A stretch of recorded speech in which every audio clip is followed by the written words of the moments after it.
Tarvin Family Association YouTube channel. I'm Roger Hoffman, and this is the second in a series of videos about the history of the association. Our first video dealt with the beginnings of the Tarvin Family Association in the 1980s and our founder, Sarah Thompson Tarvin. Today I'd like to discuss the early efforts of many of our Tarvin cousins in preserving a very special family cemetery known as the Tarvin-Moore Cemetery, located in Campbell County, Kentucky. On a quiet wooded hilltop in rural Campbell County, Kentucky, not far from the Ohio River, is a beautiful country cemetery. It is now known by us as the Tarvin-Moore Cemetery, where the earthly remains of dozens of members of the Tarvin and Moore families are buried. These are Tarvin lines 1 and 3 descendants. A cemetery is a place for honoring and remembering loved ones who have gone before. It can be a place for personal reflection, a place of mourning, but also a place for a celebration of life. It reminds us that life is fragile and that none of us will ever get out of this life alive, at least not in the physical sense. But we are here on this planet because of those who have gone before, and we honor their memory, and we honor their sacrifice, of which we are beneficiaries. In the early 1800s in rural Kentucky, when a loved one passed away, usually the family buried that loved one on the top of a hill or under a tree on their own property. This allowed frequent visits from close family members, and as others in the family passed away later, the cemetery would grow in size and scope. There are hundreds of country cemeteries that began that way. Early markers on the frontier were primitive and usually didn't endure weathering, especially wooden markers. This is probably why we've not been able to find the burial location for Reverend George Tarvin. Sometimes a simple stone was placed, perhaps with some shallow etching, perhaps not. It was good enough for those who had a memory of the life of their loved one, but after a generation or two, the memory of who was buried where often would be forgotten. Few records were kept, and the names and locations of those buried became lost.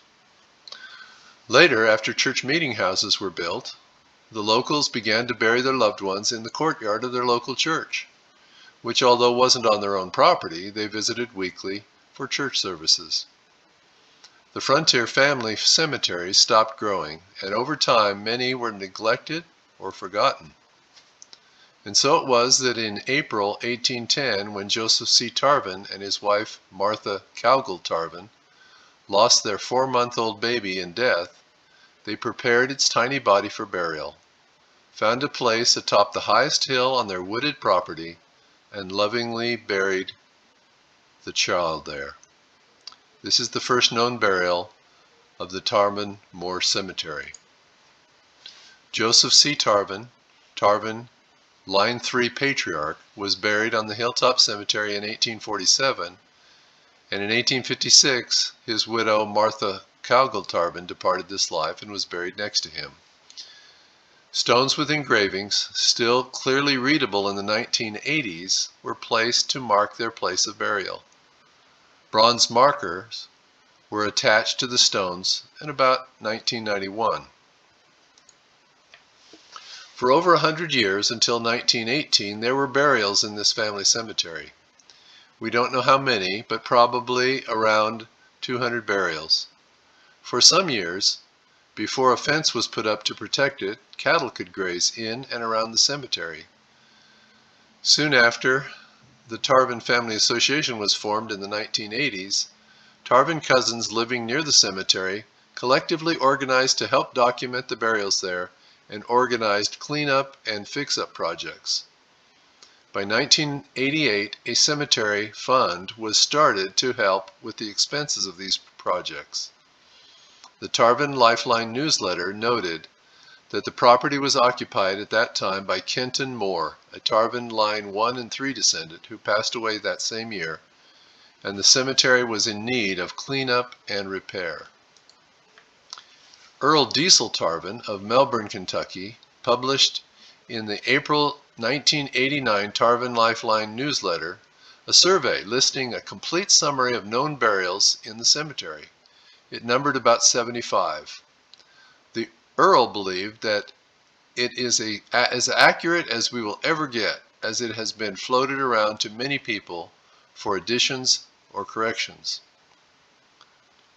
A copy of this survey is available at the entrance to the cemetery for visitors there. The survey is also listed near the back of the Tarvin Line 3 book, The Descendants of Joseph C. Tarvin. The list is also available on the association website, tarvinfamily.org. Dennis Raymond Tarvin was the cemetery chairman in 1989, and with the help of TFA Vice President Ron Newman and Carl Dutch Strasinger, who owned the property on which the cemetery was located, along with other helpers, kept making improvements to the cemetery.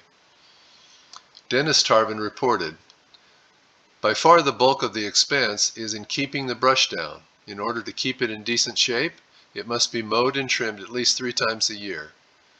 This is a very labor-intensive job, taking an average of 2.5 man-days each time. The next is in repairing and erecting stones and monuments. Then, of course, the materials are costly. There are about 15 stones to restore, and we hope to complete them during the coming year. Time has almost eroded the lettering on many headstones. Since they started the cemetery and it mostly contains their descendants, I would like to include a small bronze plaque for each one."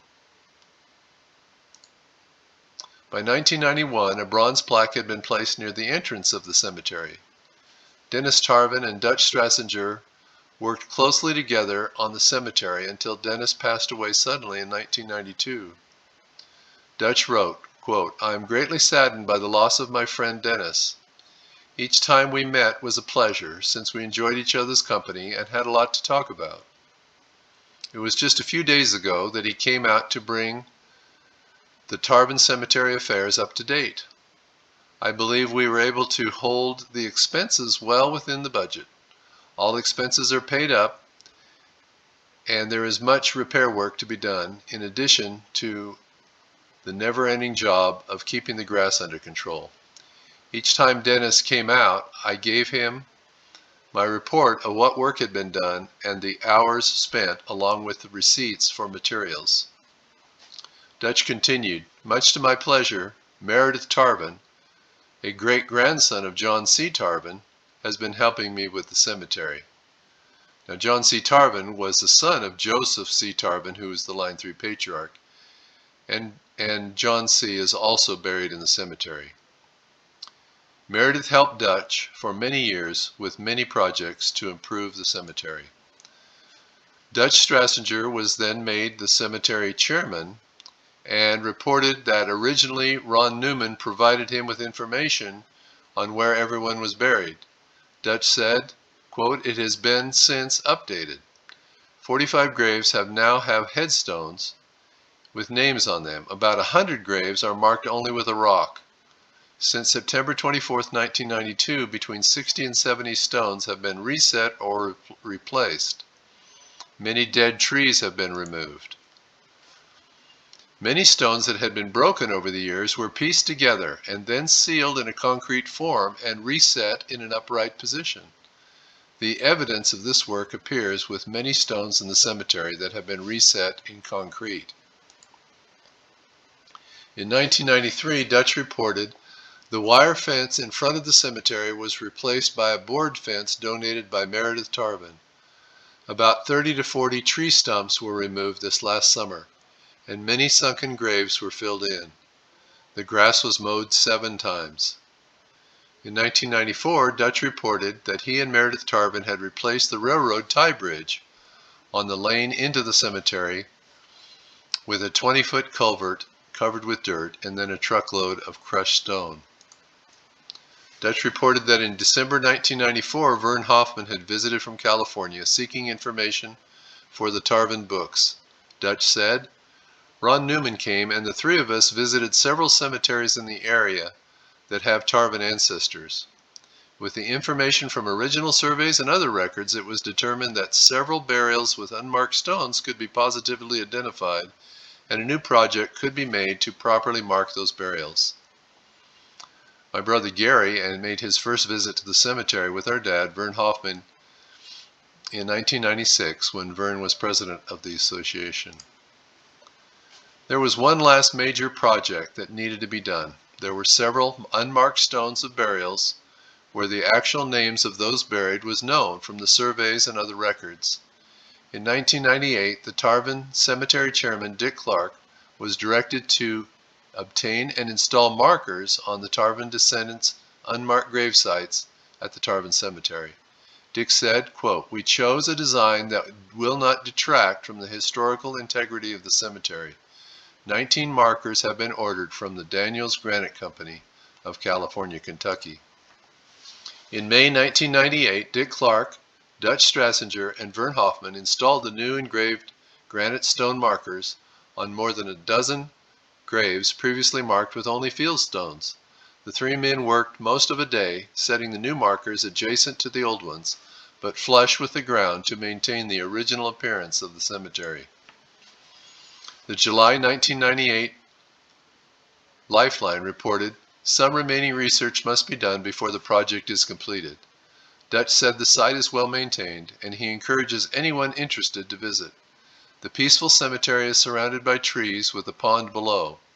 Wild turkey and deer also frequent the area. Dutch has placed signs to guide visitors, but he enjoys giving guided tours. The Lifeline Summer 1999 reported, "Recent visitors to the Tarvin-Moore Cemetery appreciate the marked headstones installed last year by Dutch Strasinger, Dick Clark, and Vern Hoffman. We are grateful to Jerry Daniels of the Daniels Granite Company for supplying the markers at cost. Dutch sometimes is available to conduct a tour of the cemetery and spends a considerable amount of time keeping the cemetery, lane, and parking area free of sticks and branches, smoothing the mole runs, spreading fertilizer and lime, mowing and raking leaves.